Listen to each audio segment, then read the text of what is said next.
આગળ વાત હવે સુરતની કરીએ। સુરતમાં હીરા ઉદ્યોગમાં મંદીના કારણે રત્ન કલાકારોની મુશ્કેલીમાં વધારો થયો છે।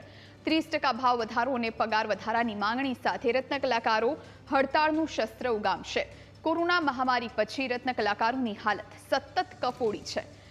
સરકાર રત્ન કલાકારો માટે રત્ન કલાકાર કલ્યાણ બોર્ડ બનાવે તેવી માંગ કરવામાં આવી। આપઘાત કરી ચૂકેલા રત્ન કલાકારના પરિવારને આર્થિક સહાય આપવામાં આવે।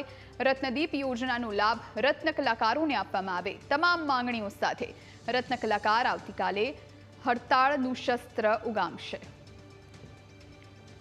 આજ વિશે વધુ જાણકારી મેળવીશું। સંવાદદાતા અમિત આપણી સાથે સુરતથી લાઈવ જોડાયા છે। અમિત, રત્ન કલાકારો છેલ્લા ઘણા સમયથી સરકાર પાસે કેટલીક માંગો લઈને પહોંચ્યા, પરંતુ સરકારે કોઈ નિવેડો નથી લાવ્યો હજુ સુધી, અને હવે તેઓ હડતાળ પર ઉતરવા જઈ રહ્યા છે। શું વધુ જાણકારી?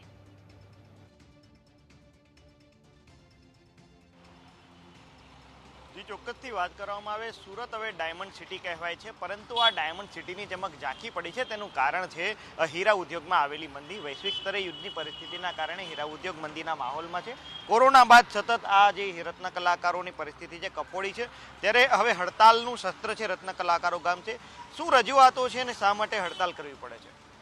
છેલ્લા અમારા ત્રણ વર્ષથી હીરાની અંદર બહુ મંદી ચાલી રહી છે, ભયંકર મંદી। 2008 કરતાં પણ વધારે પરિસ્થિતિ વર્કરોની બહુ ખરાબ છે।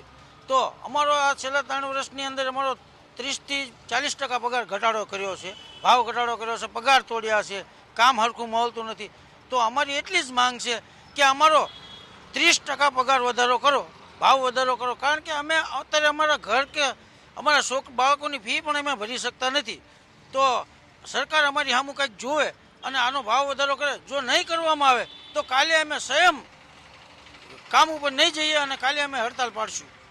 સરકારમાં ઘણી રજૂઆત થઈ, કોઈ નિરાકરણ નથી આવ્યું અને અંતે આ રસ્તો છે। કેટલા દિવસ સુધી હડતાલ કરશો? જ્યાં લગી અમારું આ નિવારણ નહીં આવે, અમારી માંગ માનવામાં નહીં આવે, ત્યાં લગી સરકારે રત્ન કલાકાર કલ્યાણ બોર્ડ બનાવવું જોઈએ। એ અમને ભૂપેન્દ્રભાઈ પટેલે, અમારા યુનિયનના લોકો ગયા હતા, તો ભૂપેન્દ્રભાઈ પટેલે કીધું હતું કે અમે 10 દિવસની અંદર અમે આનું કંઈક કરીશું, કમિટી બનાવી, પણ એનો કોઈ પણ નિર્ણય આવ્યો નથી। તો અમારો કંઈક નિર્ણય લ્યો, એટલું જ અમારું કહેવું છે। કેટલી તકલીફ પડે છે અત્યારે ઘર ચલાવવામાં? બહુ તકલીફ છે બસ સાહેબ, પણ હવે કોઈ સરકાર કે કોઈ સામું જોતું જ નથી અને મંદીનો વાત જ જવા દો, એવી રીતનું છે। પહેલા કેટલું કામ થતું હતું, અત્યારે કેટલું કામ થાય છે અને કેટલા મુશ્કેલીના દિવસો છે? 15-20 હજારનું કામ થાય એમાં શું ઘર ચાલે એવું છે સાહેબ। મોંઘવારી કેટલી છે અત્યારે? મોંઘવારી એટલે વાત જ જવા દો, માંજા મીકી ગઈ છે એમ કેવી તો કહેવાય, પણ આ જે પણ ન છૂટ્યા ક્યાં જવું, આ તો એવું છે। સરકારની મદદ જોઈએ છે તમારે? આ ફૂલ મદદ જોઈએ છે, પણ હવે કાંઈ સામું ક્યાં જોઈએ છે? રત્ન કલાકાર સામું કાંઈ જોતા જ નથી અને આ તો બધું છે ને જે કમાય એવું છે ભાઈ। ચોક્કસથી અન્ય લોકો પણ આપણી સાથે છે। કાકા, કેટલી તકલીફ પડે છે ઘર ચલાવવામાં? ઘર ચલાવવામાં તકલીફ પડે એટલે 15,000નું કામ કર્યું હોય તો 25,000નો ખર્ચો થઈ જાય છે, બરાબર? સરકારની મદદ જોઈએ છે ખરી આ પરિસ્થિતિમાં? આ સરકારની મદદ જોયું એટલે ત્યાં બોલવી છે આમાં તમારે સામું। પેલા કેવા સારા દિવસો હતા ઉદ્યોગના, અત્યારે કેવા દિવસો છે? પહેલાં 25-30 હજારના કામ થતા હતા, બરાબર? આ કોરોના પછી 3-4 વર્ષથી તો પરિસ્થિતિ હાવ નબળી જ થઈ જાય છે। હવે હડતાલ કાલે કરવાના છે બધા રત્ન કલાકારો, તમે લોકો બધા જોડાવાના છો?